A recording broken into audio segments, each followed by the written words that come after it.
Welcome to Best Practice, a show where we interview leaders in the building industry to unpack the tools, strategies, and tactics they use to run great organizations. Today, I'm very excited to be joined by Adam Ruffin. I'm going to give a little bit of a brief bio on Adam, so it should be fun. Adam is a partner at architecture firm where he manages the Brooklyn office, overseeing projects at the Corning Museum of Glass, the Museum of Ice Cream, which is a pretty dope project, multifamily projects in Washington, D.C. and Virginia, and private residences in Brooklyn, Manhattan, Montauk. He's a licensed architect in New York, state of Georgia, and Washington, D.C. And for 15 years, worked at Thomas Pfeiffer and Partners in New York City. He's one of the largest tenured members of the team there, managed and developed some of the firm's most important cultural and residential projects, including the Corning Museum of Glass and the North Carolina Museum of Art in Raleigh. Legend has it he was very instrumental in the culture of the company. And so we might dive a little bit into that, which will be pretty cool. Thank you so much for joining us, Adam. Great to be here. I also want to recognize Chris Morgan is here. He's going to be co-hosting this with me. Now, I like to pass it off to Chris because Chris has been really pivotal in helping us structure a lot of the conversation here. So take it away, Chris. Yeah, so Adam, I'm just going to launch into starting to talk a little bit about the forming of your background at Thomas Pfeiffer. So I'm just going to lead off with this question. What do you think explains Thomas Pfeiffer and Partners' remarkable design culture? It really comes from Tom. He is a truly amazing architect, and he does it in a variety of ways. He is not sort of he's not the red scarf, and he's not the tyrant, and he's not the dogged automaton, make it right. But he's amazing, and his vision and his ability to sort of combine elements and then refine is not easy to match. I don't think there are any better architects in New York City, maybe not in America, in a lot of ways. And I think, it's not just because of the work. I am very fond of him personally as well. He's a very nice person. And I think the way he sort of brings people into the office, the sort of, soft nature of being there is really helpful to, being good architects and being able to just do good work, feel like you've got space to think, and, the ability to, kind of give some things some time and let things percolate. He's a very kind of methodical thinker and drawer, and that spreads out. Everyone sees the way he works and the way he's in the studio, kind of, going over things. And he's always had an amazing team of, senior architects, of director level people there, who are the people that, mentored me while I was there. People like Greg Reeves and Steve Dayton and Gabe Smith, who were themselves amazing people and amazing architects. And so, Tom was good at bringing good people around him, who also had a good level of talent and skill, but were happy to share that. So a lot of the people that I was able to work with, everyone showed up to do the work, and it was really an amazing studio from the time I was there until the time I left, and it still is. What was it like when you first started versus when you left? Was there kind of a big era shift that changed, or did it sort of remain the same the whole time? It definitely didn't remain the same. When I got there in 2003, it was, I think, 12 or 13 people. I had been introduced to their work by a professor of mine named John Quale at UVA, who had worked at Richard Meyer's office with a lot of these same people, with Tom and with Greg Reeves and with Steve Dayton. So he introduced me to the practice.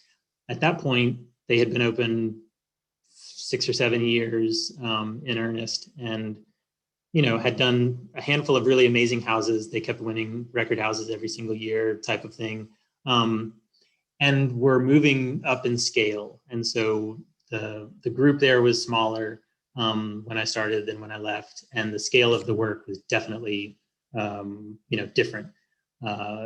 Tom, having come from Richard's office, had done a lot of really, significant scale work, and, experience something like what I'm experiencing now, where you sort of start over in some ways, in terms of scale, get some things built, and then you're able to sort of move up. So I would say the first few years, although I was hired to work on a really big project in North Carolina, not the museum, but a different project, that actually didn't get built. Then I worked on a couple other things. Then I did end up on the North Carolina Museum. And that's when the scale of the work really started to pump up. So while I was there, Salt Lake City Courthouse, a huge building, North Carolina, which was a big building, Corning Museum, Glenstone, up in a significant way, both in terms of the scale of the work and in some cases, the budget and the reach and the complexity. So there was a significant difference from when I started to when I left. And, pre-recession, we were up to, 30 people, lost a decent amount of those folks because of the recession. And I think when I left, we were 25 or 26 or so. So at any rate, had doubled from when I started. And I think they're about that still today. I haven't counted recently. Interesting. So it's interesting to hear about like venturing into that new scale, seeing that happen and leading design on that with a base of award-winning projects at a residential level. But what did you pick up seeing the office venture into that new scale that you carry with you still in your current practice? I mean, it's funny that, you have to prove yourself over and over as an architect, as you sort of, go through, and this has been my experience. You start learning some things in school and you prove that you've learned them by, getting through school and doing well. You then get a job and, you're terrible at everything. And then you get through it and you figure out how to prove yourself again. And then you sort of keep going back to, the end of the line type of thing, but you're joining different lines. And so in my experience there, I remember, getting not exactly chewed out, but, getting some stern language from some of my my superiors about, something just not being good enough, like, or this just, it's not really there and we need to keep working at this. I'd certainly internalized that, and I internalized the care that, everything had to be kind of squared away in my own mind and at my own desk before it left and went to anyone else. It's not enough to sort of do something in a half good way and then get someone else to mark it up. It's like, no, I need to believe that I've done everything. And obviously I haven't, but that's what you sort of bring. And in my mind, whether you're doing that as a student on your first project or you're doing it as a 20-year person on your 20th project as an architect, it's still kind of the same thing. And so you're learning on a drawing level, you're learning at a building level, you're learning at an office level, then you're learning at a bigger office level.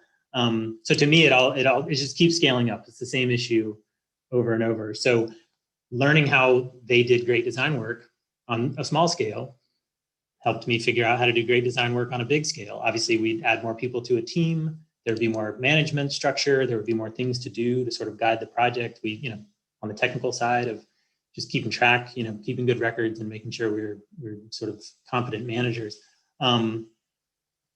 Is it good? Are we paying attention to it? Are we redlining our own work? Are we satisfied that this is beautiful before it leaves our desk? And that is the same thing, just different scale. And I believe that now.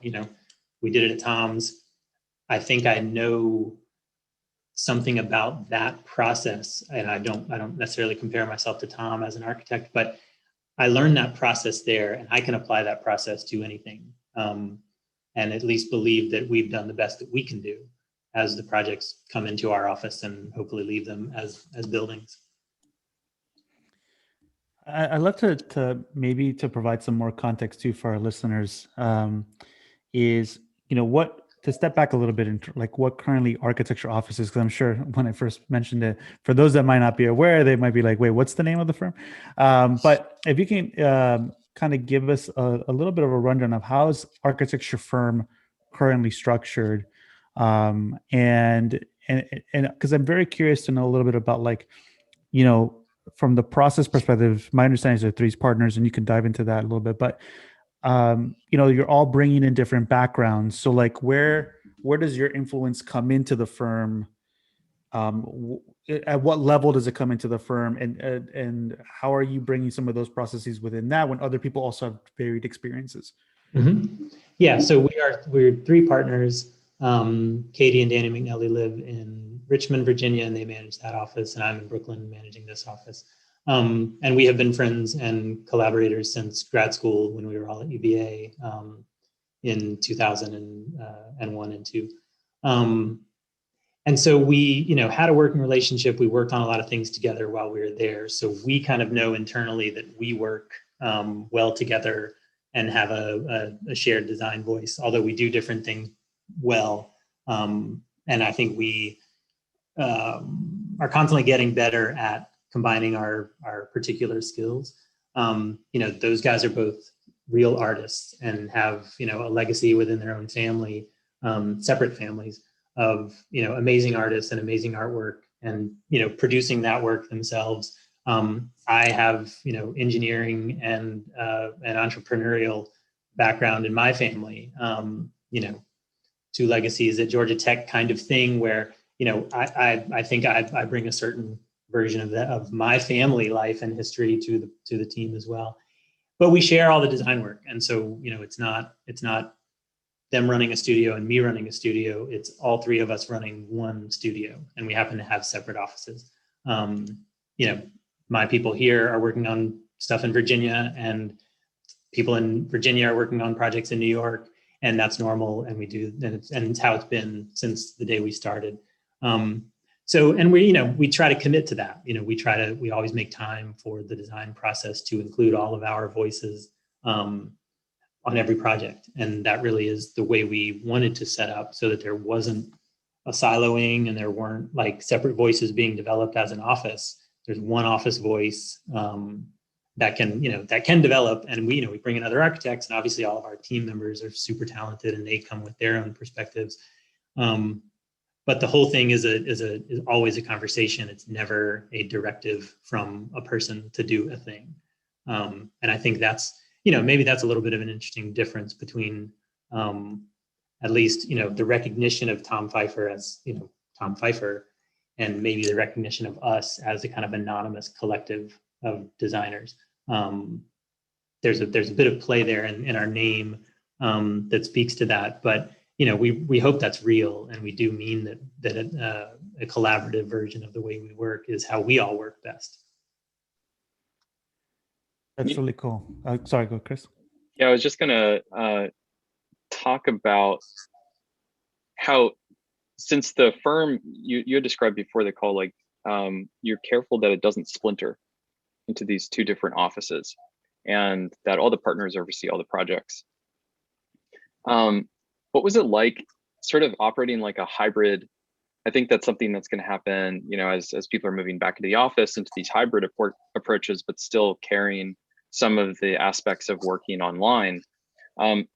It seems like you might have already been working that way for years. Yeah, totally. When we started, we didn't really have a lot of team built around us. So it was kind of us guys drawing stuff and, literally emailing things back and forth. We quickly got on Dropbox, if you can tag those guys here. But we still don't have a server. We still operate completely on Dropbox. That is how everything has worked. We have a person in Philadelphia who works with us. We have, the team here, we have the team there. We were kind of pandemic proof in that regard. Everyone was mobile. Everyone knew how to do that without much difficulty. And we already spent a lot of time online in these various, Zoom and GoToMeeting and Teams and all this other stuff. So that was really helpful. There are other obvious things about the pandemic that make design culture difficult, and it makes sort of our iterative process a little bit more difficult. But yeah, we were set up already as a really mobile, very nimble office, almost placeless without that being, corny. Is to follow up on that, Do you have a notable difference in your design, or like, the nature of these online tools has reconfigured, I think, design processes for people, whether it's like, when you started off at Thomas Pfeiffer, Pinterest wasn't around, right? Or like how to get inspirational images and how to fine tune your taste over time. Mhm. That's changed dramatically. I think now we're just inundated with images now. So I'm curious, like, how would you, aside from the remote side, what are the other ways in which like the firm itself creatively feels different too, because of like the tools that are now available around you to Mhm. enact the work?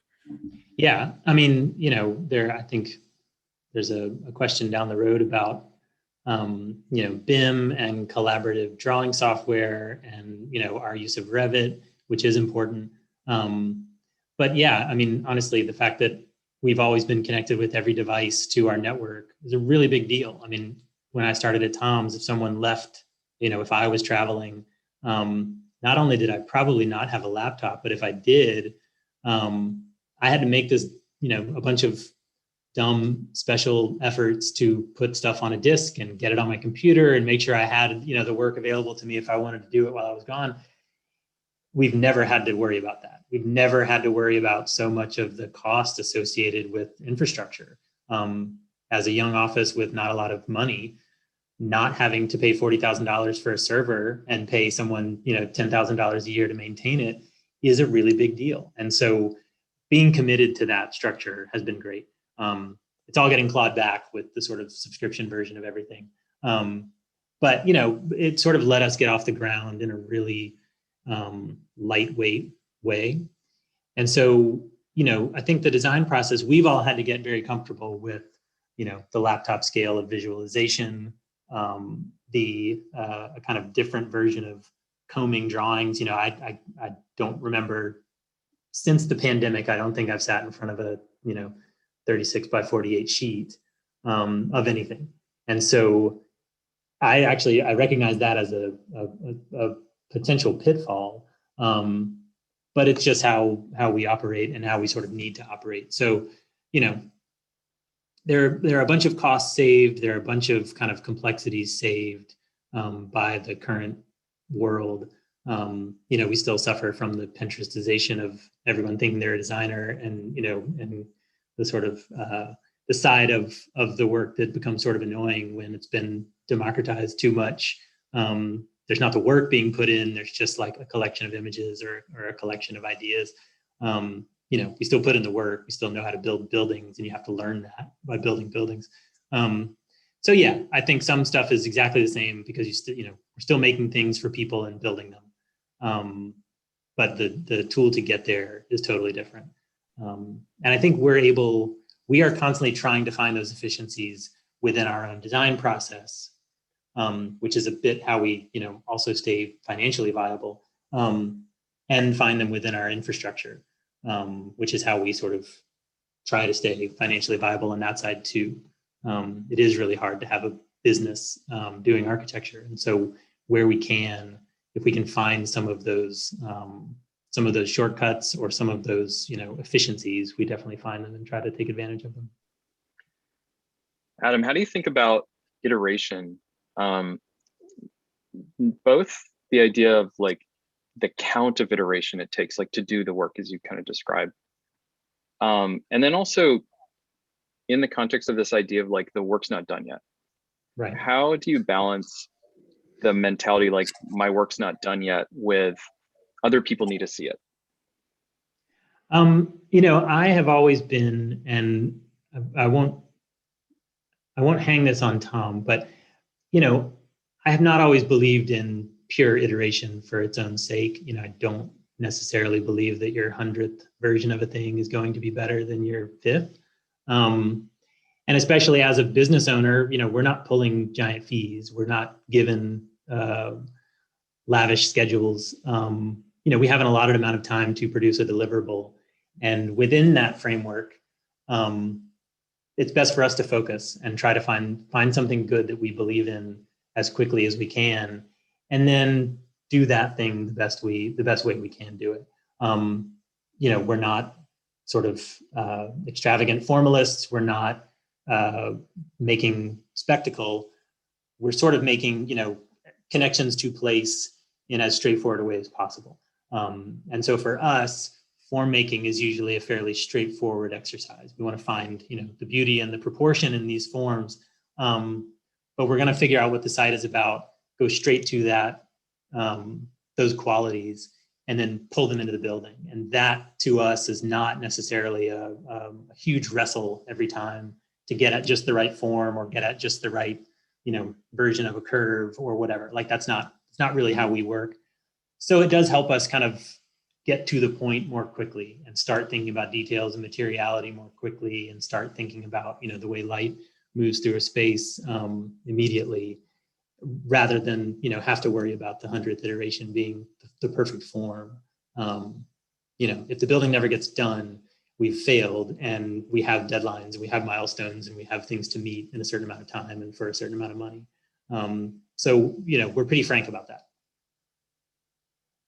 There's that kind of brings to mind for me this question of like process in the concept phase. I think back a lot to, I forgot who wrote it, but there was a reading about OMA and their process for design, which they rationalize as like brute force, right? They try to get to that form just through like having an army of people create as many high resolution versions of like some sort of concept as possible.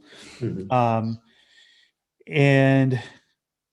But what I'm hearing from what you're saying, it's like a lot of it comes from, it's like the design strategy is figured out in a way where, okay, you're going to get into the site as quickly as possible, probably pull out some of the history from that site and like really try to tell a story that's going to resonate with you, but like to the point where you can almost get, it's like for you, the project is in the materiality, the experience, the detail at the end of the day, than it is about is it intellectualized, right? On a different right. Right. Yeah. Right. And I would say that we do not intellectualize the work very much.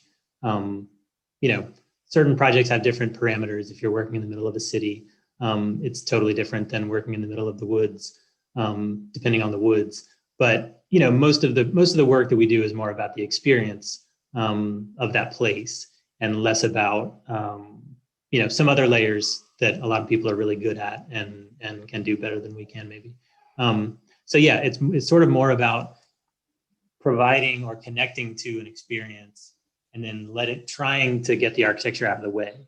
A lot of the work that we did at Tom's, that I did at Tom's, was art museum space, gallery space, where reduction of distraction was everything, and allowing the light and the art to play, and that to be the experience of that space was everything. And so taking that, out of the art museum potentially into the experience of someone's residence or someone's office or someone's, commercial project of some sort, that's really more important to us, is what's the experience like, which is, again, why the form making is not radical or extravagant or complex, because we're sort of trying to get the building out of the way of the place. And sort of the same with details. Materiality for us grounds a project to its place, and gives you another sense of sort of richness of what we do as builders. But yeah, there's not a huge intellectual component to our work. And in some ways that helps us be efficient also, because we're not wrestling with a lot of those demons. It's just not what we're trying to do. And so, I love that people do that. And I love that there are architects who take our work to a different level. But like I said, I'm not sure we are very good at that. And I'm not sure that it's of interest to us within our tiny space in the world of architecture, and the 40 projects we hope to build by the time we die. We're not good at that. We're not going to do the thing we're not good at. Adam, I think that a 15-year tenure as a staff member is a success of leadership in terms of retention. And I'm curious, how do you think about leadership in your office and the career paths of your architects? and the design culture and the office culture that you establish and foster? Mm-hmm. It's really interesting. When I was at Tom's and I was involved in a lot of the hiring, because I enjoyed it and I really enjoyed that place and I believed in that group of people and I believed in Tom, and really loved bringing people in that, could be of a like mind and could be easy to work with and could be, generous and hospitable and sociable in the ways that Tom was and in the way that a lot of my teammates were. I enjoyed bringing in people like that to that room. I now do the same thing. It is great to be very talented, but I only want to work with people that I like.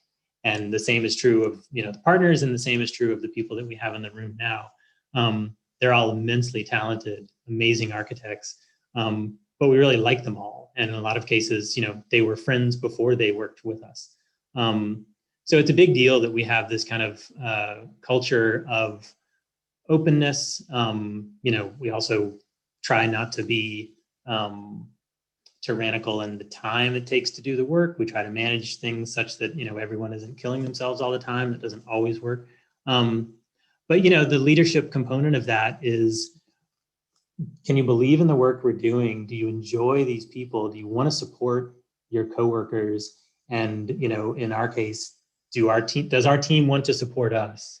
And are we able to support them in as good a way as possible? As a small office, our big challenge actually is, we now have people who have been in the office for, 4 or 5 years. Some of them, we need to provide them growth opportunities. No one wants to really do the same thing over and over for their whole career. So it is really important to us that we keep kind of refreshing everyone's experience and providing everyone with something bigger and better and or more interesting or more complex or whatever it is. We want everyone to be whole architects, see buildings built, get in the reps to sort of understand, how does the drawing set translate to a building, and how do you then translate that back to the next drawing set? That takes time and it takes work and it takes projects. And so, we say all the time that everyone, even though we do interior design, we do architecture, we do, things that we would consider design projects, we still want everyone to know how to be a whole architect. And so that takes time, and we want people to be around for as long as they would like to be around. But for us, that means, continually bringing everyone new challenges. And we're very conscientious about our role in that process. We can't just sort of sit back and keep doing houses forever. We love the houses and we will do them forever, but it's not the only path. And so we have made a concerted effort to sort of remain in a growth mode, at least, for now. As part of that kind of growth path for your employees, it also hints to bringing in various types of work as well, right? It's kind of like the upstream of that is being able to bring different types of work. And so, someone did ask in the Q&A, and this is something a topic that's very near and dear to Monograph, because we see the role of a business director, office manager, office like all the kind of operational side that is typically maybe overlooked in a smaller office, or not as like held in high regard in different ways, right? Culturally, just very different across the board. But Architecture Firm made a very conscious decision to hire a business director early on, out of a team of, I think, 10 to 15 people, right? You have this kind of pivotal role. When was that decision made? How did that, what was the kind of before and after of bringing that person on? And yeah, I'd love to know more about that. So Stephen Drake, who is our sort of business director, Danny is friends with him for a very long time. They worked together at Danny's previous office in Richmond. He's not an architect. He is a PR and has sort of made himself into a business consultant in a variety of ways. But at first, for a small office, it's like, how do we get paid? How do we do invoicing? How do we set up our own sort of internal financial structure? So he did that for us, and he did a really great job of it. That was the easy part. The hard part is now, how do we maintain obviously the financial side of the business? How do we do smart things? How do we try to, invest where we can and understand, the financial ramification of our choices. But now we've sort of, we have turned that into more of a business development and a marketing and a strategy position. Like I said, once the sort of structure of invoicing and billing and stuff kind of had itself set up, he was then able to focus on other parts of the business and the strategy part and the growth part. And he's good at it because he's not an architect. And so he helps us see both the business and the way we, sort of deal internally with our team and deal externally with, other service providers to us, our tax attorney or our accountant or whatever it is that we need to bring in. He's really great at that interface of the office as an entity and these other people that we need to serve and have on our team. And so he comes at it with like, you guys are the architects and you're good at it, do it. I want to support the structure of the business and I'm better at that. So I'm going to do that. So, it's kind of it's been great for us. It's taken a lot of the burden of those things, which aren't project management, aren't hiring, aren't client relations, aren't, direct design out of our world, not completely ever as owners, but in a pretty good way. With the nature of the practice being, where a lot of people get to work, people in Brooklyn get to work on projects in Virginia, and it's like very intermixed and mingled. It seems like there's, can you walk us a little bit through like what is the organizational structure look like from like sort of like a transparency perspective? Like how much does the team, is there like a kind of general awareness about where the company's always at across the company? Like what has there been any kind of influence from the business director on helping to impact that? I'm curious like how that shakes out. Mm-hmm. I mean, it's funny when you can all be in the same room, and most offices these days of a certain size are in one room and it's open, and you hear all the conversations and you understand. I mean, that's how it was for me at Tom's. I heard Tom talking to clients. I heard, project managers talking to contractors. I heard, as a young architect, heard all of those conversations happening in the same room, and it was amazing. And you did always know what was going on. And if you, popped your head up and didn't have your headphones on, you could really hear the entire business happening, in the way that we would now listen to a podcast to learn about stuff. It was all happening right there in the same room. We weren't that far away from each other. So it was all there. And if you were paying attention to it, you could pick up on every single aspect of the business, maybe not necessarily the finances in every single regard, but, you could learn a lot about how the room worked. It's obviously harder for us in some ways to do that across two offices. It's been almost impossible to do that in the past year in a satisfactory way. But, we have a weekly meeting with everyone involved, and everyone talks about their projects and what they need and, how we're going to sort of move through these things. A lot of our teams are just one person managing and producing. So being able to check in with everyone at that one meeting to sort of let everyone know where we are on schedule, what are we doing? How's the client feeling? What's the thing sort of look like?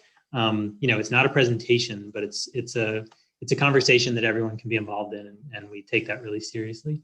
And then we have, work presentations from time to time. If something is at a good spot, we'll do a happy hour and talk about, what's good about it. Or if someone is, having trouble with something, we like to use that same moment to kind of open up the floor and get ideas from the whole team. But like I said, when it's no longer the ideal structure to have everyone know everything all the time, because we're no longer built that way. And I think the work from home aspect has really put a dent in that to a certain degree. But it is really important to us, we, as we have business development endeavors, everyone tends to know about that as we need things to sort of support those conversations with prospective clients. We're reaching out within the room to obviously help that process along. So I think we're very open about how we try to grow the office and how we try to move it in a certain direction to the whole team. And I think that matters. And, like I said, we want them all to be really good at this too. And the only way you can know what you're going to do next is to sort of see it and hear it and hopefully start to internalize some of it before you start doing it. That's awesome. Yeah, we're big proponents of that kind of autonomy being given to the staff to be able to learn soup to nuts, the process of putting a product together, because ultimately, you're almost capped by your ability to grow leaders, right, as a company. Mm-hmm. And so as opposed to trying to find people to come in outside who can change the culture or just have a different can slow things down or whatever, being able to grow those leaders out of your own team is powerful. Mm-hmm. So we got over 16 questions from the audience, and I thought it might be interesting to ask one about how you onboard contractors, consultants, working partners for high rigor projects. They also added signs that the consultant or contractor won't be able to deliver at a desired level of tolerance, and just in general, like how you work with, how you find working partners that can operate in a way that's more in sync with how the firm wants to do projects. Mm-hmm. It's challenging each time out. And as a young office, we don't have a lot of very long relationships developed, where it's the person or the group we've been working with for 20 years and they know us and we know them and we know the thing can sort of proceed apace without much complication. It's also not the case that every single relationship works out. So I wouldn't say that we have that method defined. But a lot of what we try to do, both on the consultant and the contractor side, is just, set up the relationship as soon as possible and in as positive a way as we can. It is really about forming a team and, being kind of open. Here are maybe the moments where we might not do the thing exactly the way you are used to doing it or seeing it. And there are going to be moments where you're going to do a thing that's a little bit different than the way we want or expect. And how can we kind of meet somewhere in the middle to do the project well? We don't have giant consultant teams on a lot of our jobs. So it's not necessarily that, we're going to Arup or we're going to 2x4 every time we do a thing. We have to sort of, in a lot of cases, work with someone local. And we have to sort of dig through whoever it is that we're working with and for, and do some sort of internal vetting, look at the portfolio, talk to the people. We do a lot of referencing to try to figure folks out. And then, there's a lot of, it's not hand-holding, it's sort of, teamwork in the field, particularly on the contractor side. We're there all the time. We're in the space all the time. We're constantly working through, and we want those guys to know that we're going to support the process, with more drawings, with another phone call, or with whatever it is. Like we want to make sure that the doors are open and it's an actually like kind of a quality relationship before we start working. That, we sort of talked about that within the office, but it's just as important outside of the office, and it's how we, teach clients to find the right contractor for themselves. That's a relationship that's almost more important for them than it is for us in some ways. And so we sort of build the whole thing on, quality relationships. And do we feel like we can work with these folks, whether or not they've done, the Taj Mahal project before? Do we think we can all get there together? And some of that's going to be us managing and drawing, and some of that's going to be them, maybe going beyond. But, I feel like a lot of earnest people are capable of a lot. And if you sort of make the relationship sort of frank and open, we tend to get there more often than not.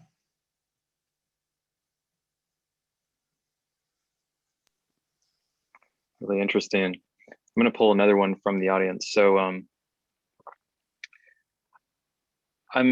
someone asked, what are some tips for an architect wanting to move into a project role? So maybe more of an earlier career, trying to find one's way upwards.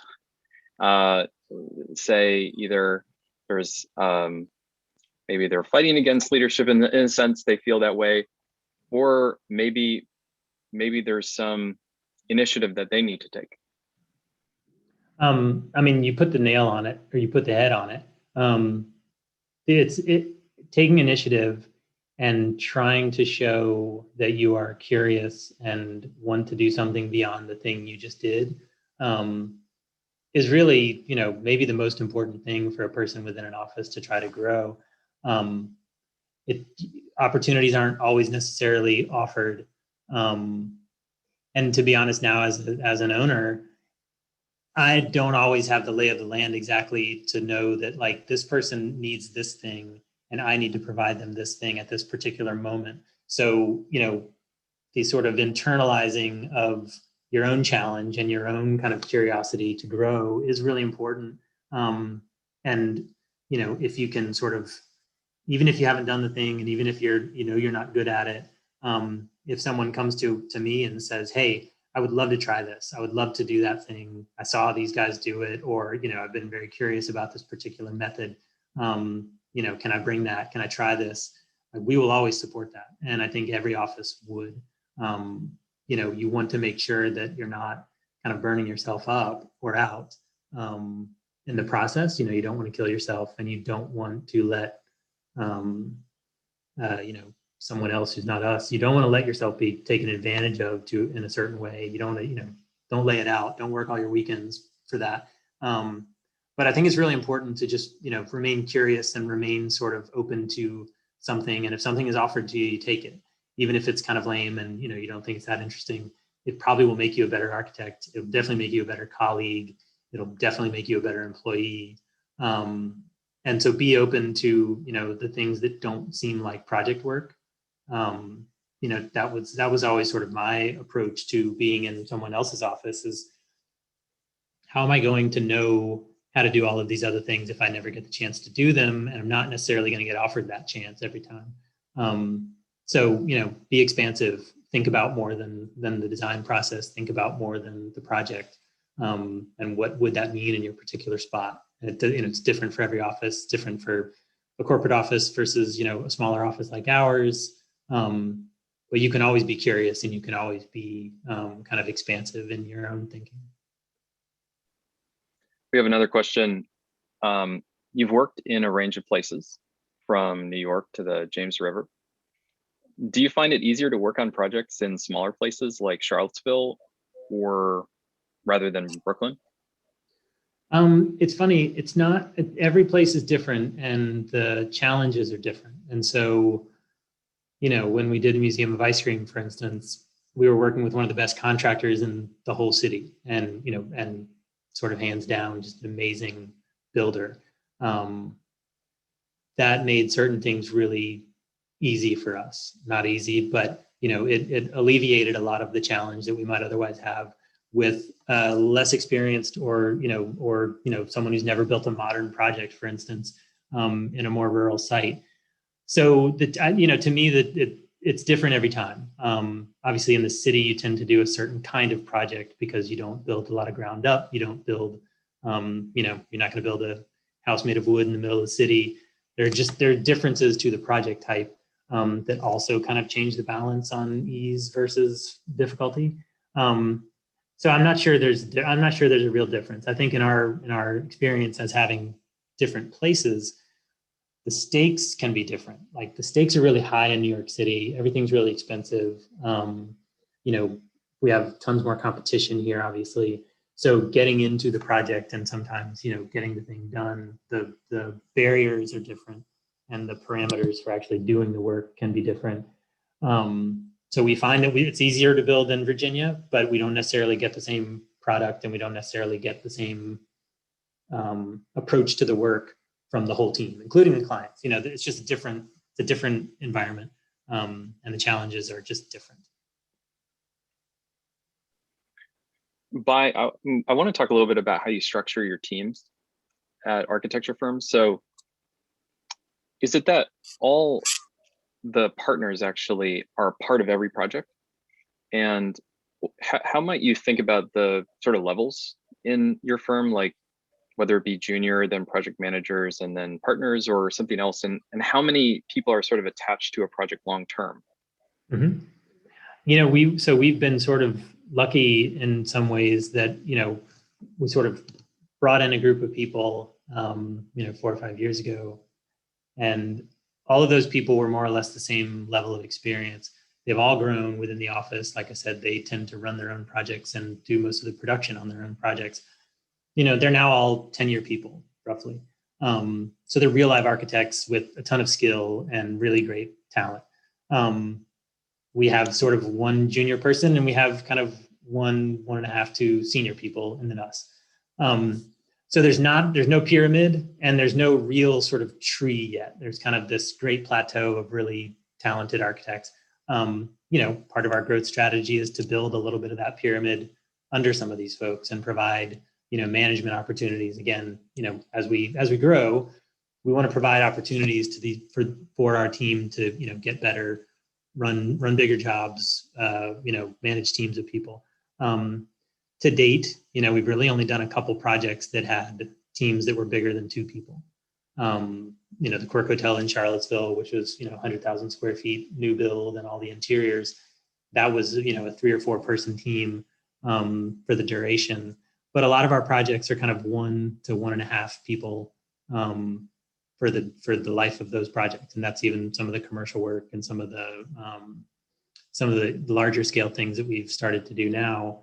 Because those people are really skilled now, they can manage a bigger project even, without a ton of team built around them. So yeah, we're probably not structurally built in a super typical way yet. That's part of our growth agenda as well, is to try to kind of normalize the tiers and give a clearer path from kind of, first or second year people out of school to 10 or 15 year people in the office. One topic that has come up a lot in our conversations with other architects has been this idea of like recurring clients or like longer term client relations. Maybe you could talk a little bit about your experience at Architecture Firm with clients. We've already talked about contractors, that working partner, and then your internal team. But what's your approach to the client experience? It's different for every project. Something we sort of touched on previously. We've also been very lucky to not have the same project over and over. We've done a handful of houses. We've done a few apartments in the city. Those are a bit of repeats on the typology. But we've done one large hotel, the whole building. We've done one pretty significant reuse office space for a creative company. We've done one university project. We've done one commercial interior on a residential scale. We're doing one, for the first time, we're doing a big multifamily project as a standalone, built thing. So, and we've done one, museum of ice cream, which you only tend to do one of those in your life. But so we have sort of an array of firsts without necessarily the seconds of any of those things yet. So in some ways, I don't even know what to tell you. It's like we're sort of like each one of those processes is a little bit different. Each one of those clients is totally different.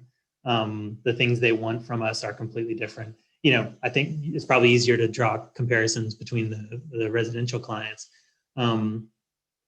Lucky for us, they're coming to us knowing that we do a certain thing. And so we've a little bit gotten past the explanatory phase of a young office where we have to, convince someone that what we're doing is worth doing, or what we think is important is actually important. People are now seeing a body of work and understanding what that represents. So we're at least not doing that anymore. And to a degree, all our clients are really interesting people who want to do interesting architecture. So the challenge of that part is going away.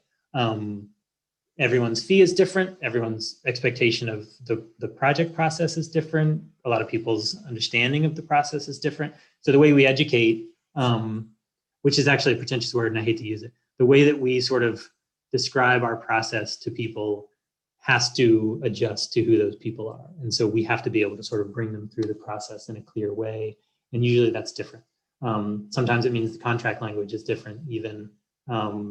because, a big AIA contract and all of its exclusions makes it sound like we're not doing anything sometimes. And so we have to sort of bring people along on the process who are themselves in different places in their understanding of what it is architects do. So kind of is different every time.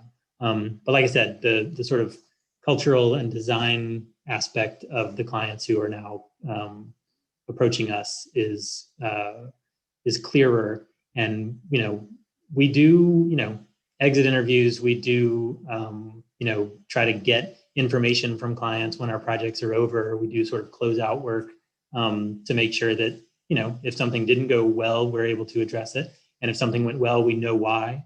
And so we're able to sort of apply that to the next project and hopefully keep, lifelong clients. I know that's a big factor in a lot of people's businesses, is sort of repeat client model. And we definitely, aim to create good relationships with everyone that we're working with, and hope that keeps going and is beneficial to the business. I want to just also recognize for the audience that's here with us, just to let them know that we're almost at the top of the hour, but I do want to offer them opportunity to ask more questions, just because it might not be super clear. That it's a good time to send some questions now. Yeah, Adam, thank you for that. We've talked to a lot of different architects too. Like, I really like the call out on the contract language, because that's a big. It's very interesting how you might have this prescribed document right from the AIA, but at the end of the day, when it's like, it's sort of written devoid of who the audience is, who's going to receive it. So like, there really is a contract that should be designed for residential clients who will get scared if they see a 10-page contract. It's like, what am I signing here, right? And who might not have the wherewithal, or maybe not might have a legal team to be looking over the parsing through the contract. But I think that recognition of who your audience is one that we for those followers of Monograph, we write a lot about in our newsletter and in our blog, about thinking about who is your client, how do they think, what's the makeup of, like, what are their objectives and what are they trying to accomplish, and tailoring that in order to also get repeat work, because there's likely very similar types of clients that have those let's say that worldview or those attitudes that you would want to be going after. Yeah, I mean, just today in our kind of business partner meeting, we had this exact conversation about because we do all sorts of different work in different typologies and for different clients. A significant developer has a whole legal team, and they've been doing contracts 10 a day forever. They're prepared to eat our lunch, and they're prepared to to have a better handle on what language is in that contract than we do. We use the same contract language for someone who wants to do a very small project. It has nothing to do with any of those difficulties or complexities or or attitudes toward the relationship. And so we do want to standardize. We do need to make sure we're not on the hook for work that we're not prepared to do. We need to make sure that the exclusions are somehow expressed, and that we're not kind of hanging ourselves out to dry on the contract. But it is a different beast. Someone doing a $1 million house or $500,000 project is not at all aware or concerned or interested in some of the same things that a multi-billion-dollar developer is going to come to a project with. So we're learning that as a young office, with sort of growth potential. We're doing the bigger work. We need those significant contracts. We need good language to protect ourselves, but we have to know when to deploy it and when to not, and when to sort of soften it, I guess is the answer. We had a pretty touching question, which was, what's the most rewarding, unexpected opportunity that you've had professionally? And also, in what ways has that impacted the culture of your current practice? That's really interesting. It's sort of the fact that I, in 2003, when we were in a recession, and having come from Atlanta, not being a New Yorker, not being, coming from the same schools that everyone else is coming from generally,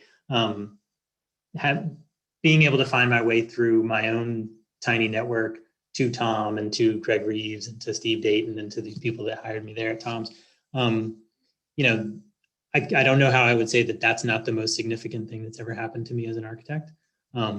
Just being in that office and being able to sort of, you know, soak up that work and that process and, you know, sort of who those folks were and what they were able to teach me about architecture. You know, for me as an architect at that moment, I saw Tom's work and, you know, had a huge affinity for it. I was like, man, that's amazing. I've never seen that before. How can I do that? How can I be a part of that? And it was in, like I said, in a time when no one was hiring and nothing was, I couldn't even get interviews. So there's no doubt that that's the most important thing that ever happened to me as an architect. And for us, you know, that culture, the cultural connection has been huge because I want to be helping our team. I want to be making connections in a similar way. You know, I stay involved with my schools to try to provide opportunities to people that, you know, might not otherwise have them. So, you know, that's probably the key.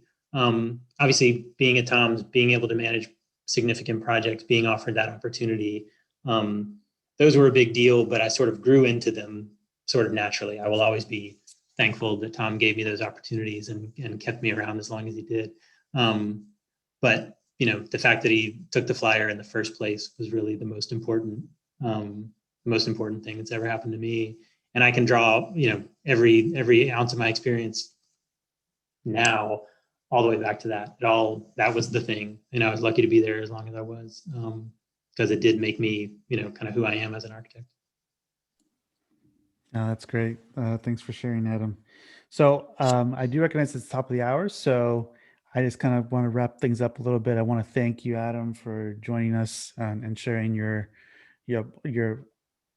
thinking around the practice and how you've been able to build it to date. It's really great to hear how the journey thus far, but also some of the open questions that still seem to be open for the company and the team.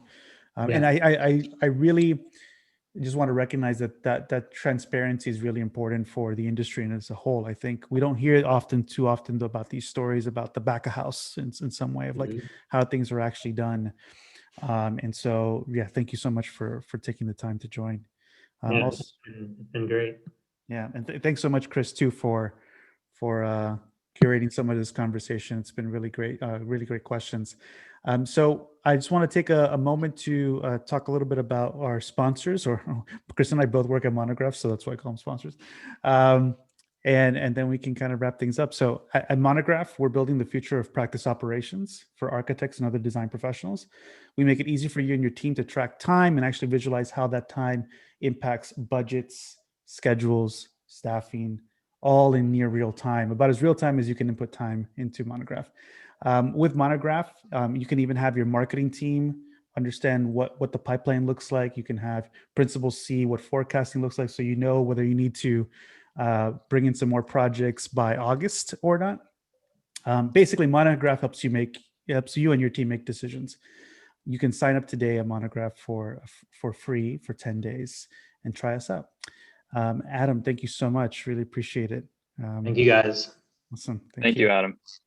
Thanks, Chris. Thanks, George. See y'all.